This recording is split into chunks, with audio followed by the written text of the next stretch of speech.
You're listening to Salford City Radio, Friday Sports Show 94.4 FM with your host, Petruzzi, in the New York area and around the world. And we give a wide variety of fascinating topics on the show.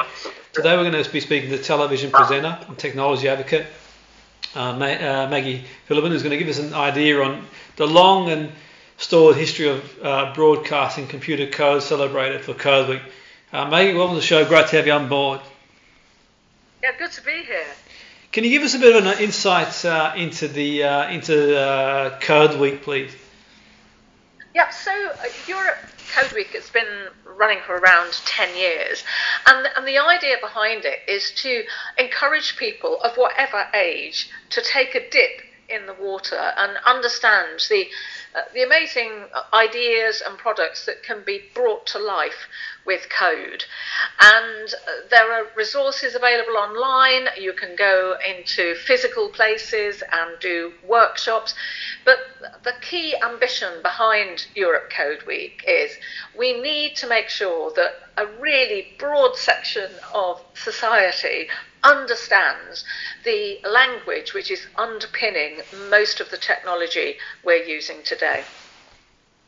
And how do they sort of how can that be achieved, Maggie? I must admit, things change so quickly, and I sort of struggle with it myself sometimes, to be fair, in terms of the latest tech. So what's the sort of how do you sort of go about doing that through the actual week itself? I do understand where you're coming from on that, Jimmy, and it can feel like it's really hard to keep up with everything. I mean, tech is moving really, really fast, isn't it? But in terms of what you can do, you could boil it down into two different ways. If you're the kind of person who likes to go and do a physical workshop with people, you'll find workshops running in all sorts of places, in libraries, or if you've got, for instance, an Apple store near you, you might want to go into the Apple store and do one of their free workshops, and I'll tell you how to access those in a moment. Or you might be the kind of person who thinks, I'd like to just quietly experiment at home and go online. And again, there are all sorts of resources that you can download, and that's the great thing about Europe Code Week, in that it shines a light on everything which is available. So you might download Swift Playgrounds from the App Store and start to have a bit of a play. So it's entirely up to you. There's a huge amount of support and information out there, and making a start is the key thing to do. And just for our listeners, Maggie, what can they do you've mentioned that you've highlighted different options that people have got to sort of access the information, which is great. What's the best place for someone to start, do you think? Where can they begin, take the first steps? As I say, everyone is different. I like learning alongside other people. So if I was thinking, maybe I'll have a bit of a go, I might take myself along to a workshop, and I mentioned those workshops earlier. And if you go on the Apple website, apple.com/today, you can see whether there's a free one, at a suitable time for you. That's where I probably would start if I've got absolutely no knowledge whatsoever of coding. It's really quite interesting when you delve into some of the recent research, because a lot of people who missed out on learning how to code at school really wish they had done so. I mean, if you want to figure, 23 million adults say that, and so this is an opportunity to really have a go and understand what is it that's making the technology that you're using or taking advantage of every single day. And you might think, why would I bother doing this? But having a working knowledge, you don't have to become the Shakespeare of coding, but having an understanding of how it all works is really important. I mean, it means that, if you've got kids, you can support your kids with what they're doing and help them understand that this is a skill which really is a valuable one for their future. It will help them get jobs, on that sort of level. But also it gives you an understanding, so that when people say something, and as you'll know, there's so much nonsense out there, that you can perhaps be able to cut through. Well, what is true about this? What isn't true? What am I being fed here, which makes no sense whatsoever? And there is a lot of evidence to show the difference that upskilling at whatever age can make to the whole economy. And again, if you want a figure, DCMS produced some stats in 2022, which estimated that if we managed to give everyone a higher level of digital skills and more people learning how to code, it was worth 41 billion, and that equated to 678,000 new jobs. So this isn't just sort of like, oh, have a go, it's all a bit of fun. There's some very serious thinking behind all of this. And I guess the final thing is that we know we don't live in a very fair world, and for far too long our tech products have been created, imagined, developed, sold by a fairly narrow band of people. And the more people who understand how tech works, who understand how to code, then the fairer our world is going to be, and the more relevant the products will be.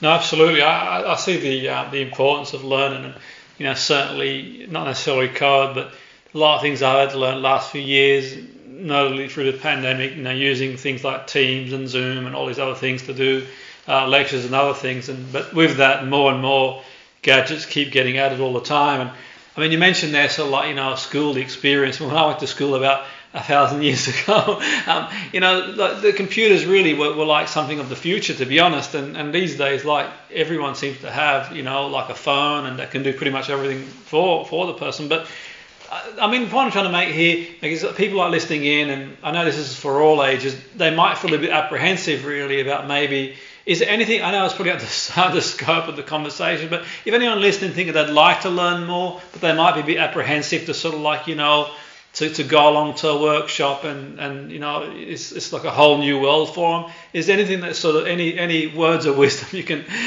input for people who are a bit apprehensive about it? I think what some people might be very surprised to learn is that the world of tech can be a very welcoming community, particularly if you feel a little bit lost and you need help. People are really happy to help. You're not going to be patronised because you are a total beginner. No one is going to patronise you, and being able to ask for that help, it's really surprising, and it doesn't matter what age you are, and because we can all feel intimidated by that. I mean, on one of the learning points for some of the kids who take part in our teen tech things is how willing people are to help, and that is a big piece of learning for them. It's like, gosh, I reached out and they wanted to help. And that, perhaps we've all grown up feeling a little bit sort of shy of asking for that help, that it is revealing a weakness or something, but that's a nonsense. And speaking of some of that, I've always tried to keep abreast of the tech that I feel is going to, number one, be really important for my working life, but also for my social life and for my sort of life in the world, and I think it is important that we keep abreast of these things, and don't feel intimidated, and you can only be surprised by having a go and then seeing just how much support is out there. No, absolutely. I think that's a great sentiment, to be fair. That's certainly been my experience of my journey through tech, and people are very helpful on a whole, and once you learn it does make sort of life a lot easier in sort of many ways, really. I think certainly sort of my experience. Anyone sort of listening in who wants to sort of like look at some, I know you sort of mentioned where they can access information, but just to sort of remind people where they can go to find out some more information, please, Maggie, if you just want to share that with the listeners, please. I specifically mentioned was in every single Apple store there will be completely free workshops running on how to code. And they don't make any assumptions about any level of knowledge. It's absolutely for starters. And you can find out about them by going to apple.com/today. So that's one thing you can do.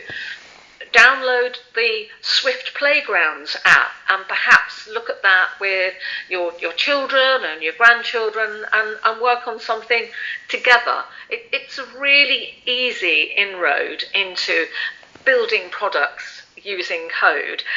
And please don't feel intimidated, because the thing about the world of tech is it's moving fast for everybody. So people working in tech have to learn every single day. We're all learning new things every single day. So there's absolutely no problem with going, I don't know anything about this. We're all in the same boat. We're all learning all the time. That learning never stops. No, absolutely. I think I might drop in myself and check it out, to be fair. And obviously it's always good to learn new things, absolutely. Like you mentioned there, I think it can be like a family thing, whether it's sort of children or sort of grandchildren, sort of like people want to sort of, do something together, really. What a great way to sort of learn and do something, yeah. At a school in Salford, we've been doing some work in Moorside School fairly recently with young people who, and they start with an idea. That's where it's always good to start with something that means something to you. And so helping those young people go, right, okay, so you've got this idea which is going to make driving on the roads much more safe. Because, this idea was called Hello Brake Lights, and it was a way of using sensors so that you could anticipate when someone was actually going to brake. How are you going to build it? Now, the kids had started with an idea, and then it's like, right, well, let's have a look at what might underpin this. How are you going to actually make this real? Which is a good, because we've all, Apple actually did some research showing that something like 1 in 20 adults, that was it, thought they had got an idea for an app. So it's rather like at one point everyone thought they could write a novel. Now everyone's got an idea for an app. But if ever you've thought about making whatever that idea is real, well, why not start now? Absolutely, and that's sort of, I had an idea like a few years ago. Like many people have done it now, the mindfulness apps as well. But there was an area that I was sort of exploring, which I might sort of look into again. You've inspired me, Maggie, to look back into it again and watch this space. But I really want to thank you for your time. Mindful of time, you're really kind to join us and been very interesting and informative. Thanks for your time, Maggie. Have a great day. Thanks, Jimmy.